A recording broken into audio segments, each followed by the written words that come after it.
Story 1. Elias. Eli Vance was starting to believe that every mile he covered was simply being added to a debt he would never pay off. He'd been hauling for 26 years, and the highway had gone from a calling to a cage. Tonight, the cage felt especially small, rattling around him like a tin can on a gravel road.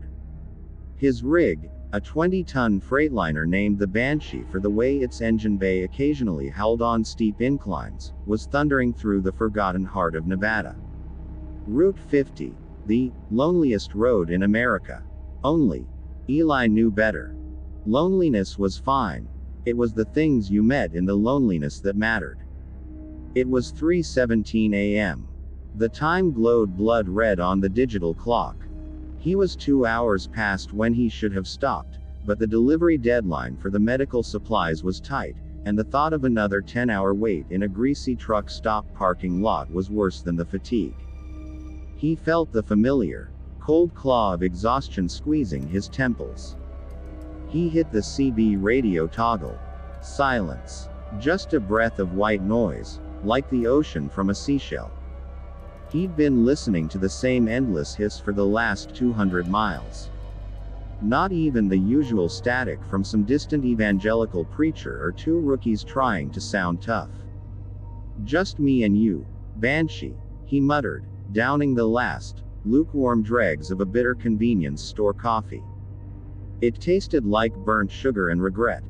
The road ahead was a flawless stripe of black asphalt cut across an ink-black desert. On either side, the mountains were vast, indistinct shadows, leaning in, their peaks obscured by a sky so dense with stars it felt oppressive. Then, he saw the light. It wasn't a headlight. Headlights moved. Headlights had color. A white-yellow smear or the sharp, cold blue of LEDs. This was a single, pure, unmoving point of pale green, set low to the ground off the shoulder of the highway, about a quarter-mile ahead. Eli scrubbed his eyes hard, pushing the heels of his hands into his tired sockets. When he opened them, the green light was still there. It didn't flicker. It didn't pulse. It simply existed, inert, like a stray luminous insect that had landed on the asphalt. He slowed the Banshee down, his air brakes hissing a cautionary sigh. He rolled past the light, peering out the side window. It wasn't a lantern or a reflector. It was a patch of luminescence, roughly circular and maybe 3 feet wide, lying flat in the sandy ditch just beyond the white rumble strip. It looked like a puddle of radioactive rainwater reflecting a non-existent street lamp. He kept driving, his heart rate ticking up a notch, chasing away the sleepiness with a spike of cold adrenaline. Just some weird mineral deposit, he told himself. Old mining runoff. Nothing to see. He checked his mirrors.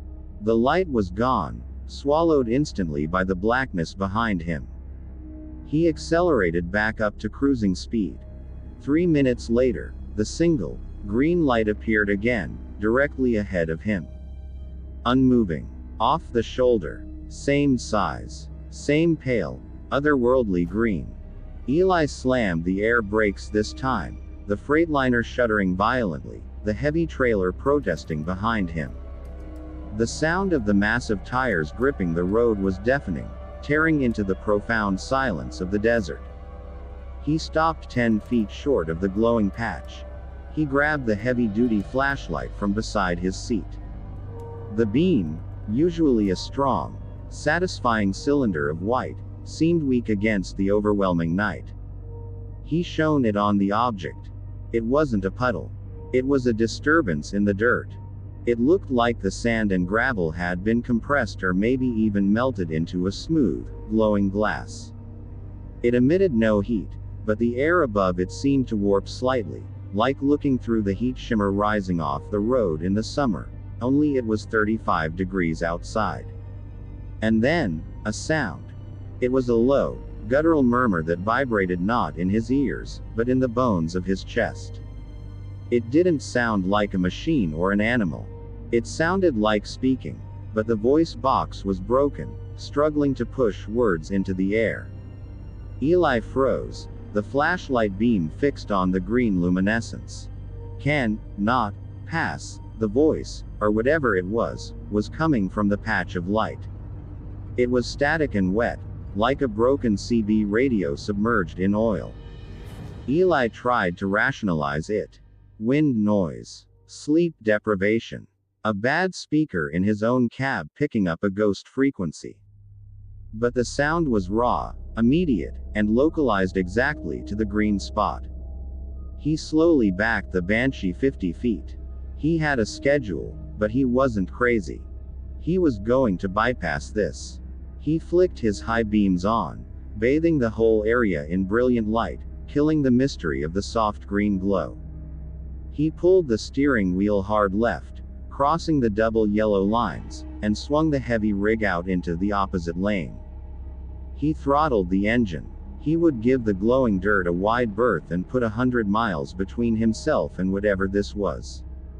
As the front bumper of the Banshee drew parallel with the green spot, the air in the cab suddenly dropped 10 degrees. The green light intensified, flaring from a smooth glassiness to a sickly, vibrant lime green, and a shadow detached itself from the luminescence. It wasn't a human shape. It was the shape of pressure. It was a massive, shifting column of pure blackness, easily twice the height of his cab, without edges, detail, or form, a hole punched directly in the starlight. It didn't move towards him. It simply swelled up from the light, as if the desert floor had spat out a cloud of antimatter. The vibrating sound escalated, changing from a broken murmur to a frantic, mechanical grinding. Eli felt a sudden, crushing weight on his head, a pressure that felt like his skull was trying to cave inward. The voice was clearer now, but far, far worse. Why, you, not, stop. Eli's hands locked on the wheel, his knuckles white against the black plastic. He hammered the accelerator, sending the massive diesel engine roaring, the tires spitting gravel. The trailer tires kissed the edge of the shoulder as he veered back into his lane, racing past the glowing disturbance. He didn't dare look in the mirror. He drove for 5 minutes at 85 miles per hour, watching the mileage counter spin higher, chasing the dopamine of pure speed. He was shaking now, the fatigue entirely gone, replaced by a jittery, cold terror. He finally risked a glance at the digital clock, 3:25 a.m. He had covered nearly 10 miles since stopping. He was safe. Eli reached for the CB radio again, just to hear something, anything, besides his own ragged breathing. He flipped the channel switch up. Static. But this time, the static wasn't a hiss. It was a thrum, a pulsating hum of white noise, as if a million dead channels were all trying to speak at once. And then, through the noise, a new sound came. A distinct, sharp, rhythmic thump thump, thump thump. It was the sound of a big diesel engine idling. A truck. Very close. Eli looked in his side mirror. A massive, dark shape was drafting him.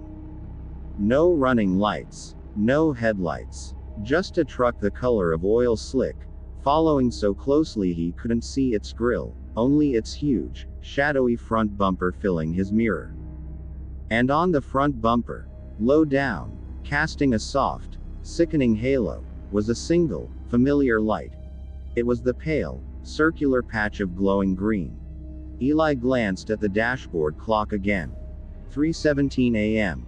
He hit the brakes, realizing he was exactly where he'd been 10 minutes ago. The static mile had swallowed him whole. To be continued. Story 2. Alex Rourke considered himself a pragmatist. A man whose life was dictated by diesel prices, federal hours of service regulations, and the relentless pull of gravity. He trusted steel, rubber, and the smell of a hot engine, tangible things. Ghosts were for old motel owners and gas station attendants who smoked too much. Yet, as he wrestled his Kenworth W900, nicknamed the Monarch, through the churning, high-altitude fog of the Cascades, Alex felt something less pragmatic settle over him. It was a cold, granular feeling, like fear mixed with exhaustion, that had nothing to do with the slipping clutch or the slick road. It was 1:47 a.m. The time was displayed in faint green LEDs on the dash. He'd been driving since 4 that afternoon, and the coffee was doing nothing but making his bladder ache. He was hauling a load of high-value electronics from Portland to Denver, a run that required him to push the limits of his legal drive time, and he was deep into the kind of fatigue where the shadows of pine trees started looking like hunched-over hitchhikers. He toggled the CB. Breaker 19, anyone out there? Need a weather update for the pass. Westbound. Good buddy, calling anyone. Nothing. Not even the usual religious fanatic arguing politics. The radio was a dead channel, filled only with a low, rushing shush that sounded distressingly like forced breathing. The fog was getting thicker, a cold, wet shroud that sucked the sound out of the mountains and turned the monarch's powerful beams into weak, diffused halos. Visibility dropped to maybe 50 feet. Alex had to drop his speed to 35, his focus so intense his jaw was starting to lock. He heard the first sound about 15 minutes after the silence set in. It wasn't a mechanical failure, which was his first, immediate assumption. It was too soft. It came from the sleeper berth. The sleeper berth was Alex's cave, his coffin, his world on the road. It was a 6-foot by 8-foot space directly behind the driver and passenger seats, separated from the cab by a thick, heavy, black privacy curtain. Inside were his thin mattress, a few folded clothes, and a lifetime of accumulated solitude. The sound was a distinct, slow scrape. It sounded like fingernails dragging across the fiberglass wall paneling near the head of the bed. Alex's scalp prickled. He dismissed it instantly. The rig is settling. Trailer shifting. The cold air making the panels contract. He tightened his grip on the wheel and tried to focus on the road. The fog seemed to be pulling the yellow lane markers towards him, making the geometry of the road feel wrong. 5 miles passed. Silence, save for the engine's rhythmic roar and the ceaseless shush of the radio. Then, the second sound. A soft, almost imperceptible thump. It was exactly the sound of a bare heel knocking gently against the wall of the sleeper. Alex felt a surge of pure, irrational panic. He hadn't stopped for hours. He hadn't picked anyone up. He was alone in the cab. The exterior doors were locked, and the jump seat had his duffel bag resting on it. The sleeper berth was secured. He reached back with his right hand and touched the heavy, vinyl curtain. It was cold, damp, and perfectly still. The curtain was clipped shut with 3 heavy-duty plastic clasps. He slowed the rig to 25. "Who's back there?" he barked, his voice sounding thin and small against the massive ambient noise of the truck. Silence. Only the thrum of the engine. It's the fatigue, he decided. It's the lack of sleep. I'm hearing things. He pulled his baseball cap off and rubbed his face hard. He needed to stop. He needed 5 minutes of cold air and reality. Up ahead, he saw a sliver of broken concrete, an old, abandoned logging pull-off, just big enough for a single semi to nose into. He signaled, turned, and eased the Monarch off the highway. He killed the engine. The silence that followed was immense, thick, and instantly oppressive. The fog swallowed the residual sound, leaving only the sound of the metal ticking and cooling. Alex did not move. He was staring at the black curtain of the sleeper berth, waiting. He watched the curtain. It hung perfectly straight. No air currents, no drafts. Then, he saw it. Not a large movement, but a subtle shift in the fabric. The curtain was clipped at the top, middle, and bottom, but between the top and middle clasp, the vinyl fabric seemed to indent slightly, as if something heavy and soft had leaned against it from the inside. A sound followed. A shallow, congested gasp. It was undeniably respiratory. Alex's breath hitched. He reached for the tire iron he kept beneath his seat. His hands, usually so steady on a 20-ton rig, were shaking violently. He armed himself, the cold, heavy steel a small comfort. He stood up in the narrow space of the cab, his shadow gigantic in the faint dash light. "I'm telling you right now," Alex whispered, the tire iron held low, ready to swing. "I don't care who you are. If you don't move, I'm coming in hot." He took a step toward the curtain, his work boots squeaking on the vinyl floor. He reached the edge of the curtain, his heart hammering against his ribs. He felt around until he found the top clasp, unclipped it, and then quickly unclipped the middle and bottom clasps, pulling them open with a single, sharp motion. He braced himself and yanked the heavy curtain back. The sleeper berth was empty. The thin mattress was slightly rumpled, a vague depression in the center, but nothing more.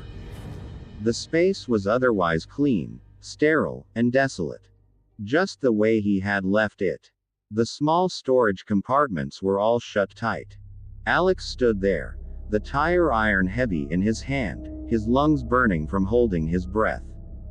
He felt the rapid deflation of adrenaline, leaving a residue of shame and profound fatigue. "God, you're losing it, Rourke," he muttered, resting the tire iron on the bunk. "A bump and a shadow. You need sleep." He climbed into the passenger seat, pulled his jacket off, and reached into the sleeper to grab his small toiletry bag. He needed to wash the oil and sweat off his face. As he reached over the bunk, his fingers brushed against the rough fabric of the pillow. He stopped. He wasn't hallucinating this. The pillow, which he had left perfectly flat, now had a single, black hair resting on it. It wasn't his. His hair was gray-brown. This hair was thick, oily, and intensely black. And it was long, coiled slightly, lying right in the center of the white pillowcase. Alex snatched it up, examining it under the dash light. It was definitely foreign, definitely human. His blood ran cold. The sleeper berth was completely enclosed. No windows opened, and the air vents were high and filtered. How could a hair get there? He looked back at the space. He ran his hands along the walls, checking the cabinets, the storage areas. He even lifted the mattress, checking the cavity beneath. Nothing. He stared at the small vent grill on the back wall, the air intake for the separate heating unit. It was too small for anything but an insect to crawl through. Alex felt a fresh wave of panic, stronger this time because it was backed by proof. He backed out of the sleeper and returned to the driver's seat. He took a deep, shuddering breath and pulled out his phone. No service. Of course. He knew what he had to do. He had to assume a stowaway had gotten in hours ago, maybe while he was fueling up, and was hiding beneath the bunker in a wall compartment. A vagrant. A junkie. He grabbed the tire iron again, checked the locks on the exterior doors. Solid. And turned on the key, letting the dash lights flood the cab again. He was going to turn this rig inside out. He started with the glove box, then the space under the driver's seat. Nothing. He checked the cabinets above the windshield. Still empty. He turned to the sleeper berth, determined this time. He was going to pull the entire mattress out and check the frame. He bent down, gripping the edge of the mattress. It was heavier than he remembered, the foam mattress and springs resisting his pull. He managed to lift it a foot off the frame. Underneath, in the dark, fiberglass hollow, there was nothing but a few crumpled receipts and a pair of lost socks.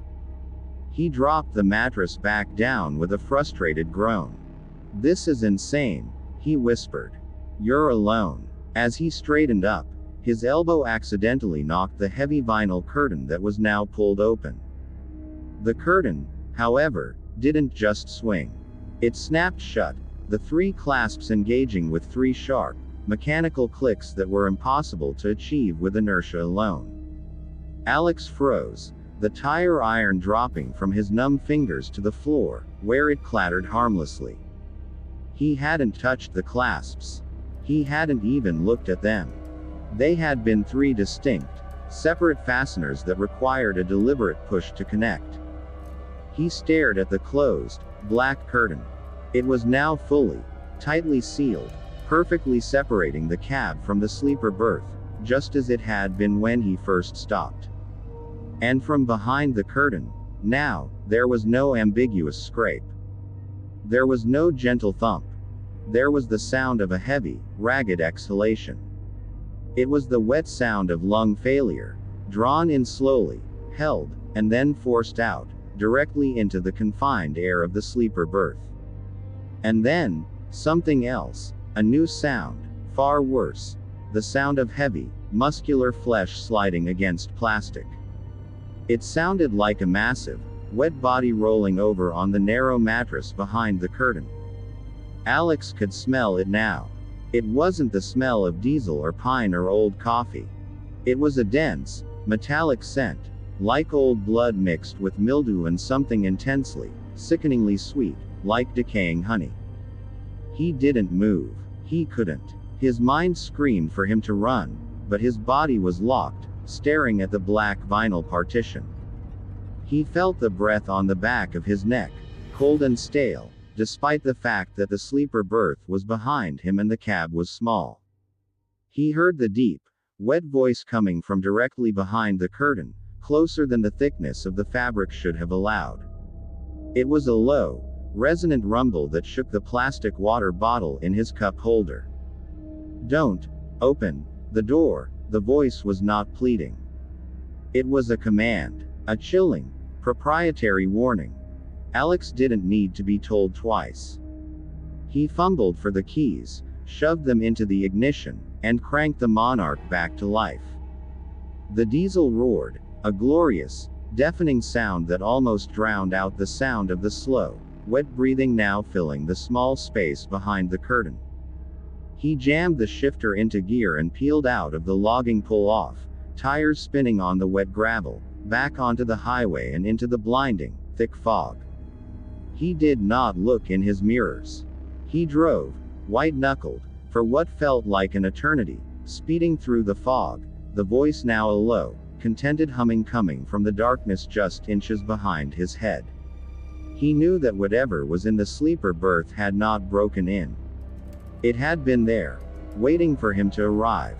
He had an 8-foot bed in the back of his truck, and he was absolutely certain he was no longer alone in it. To be continued. Thank you so much for watching this video. Make sure to subscribe, like, comment and turn on notifications if you enjoyed the video so you never miss an upload.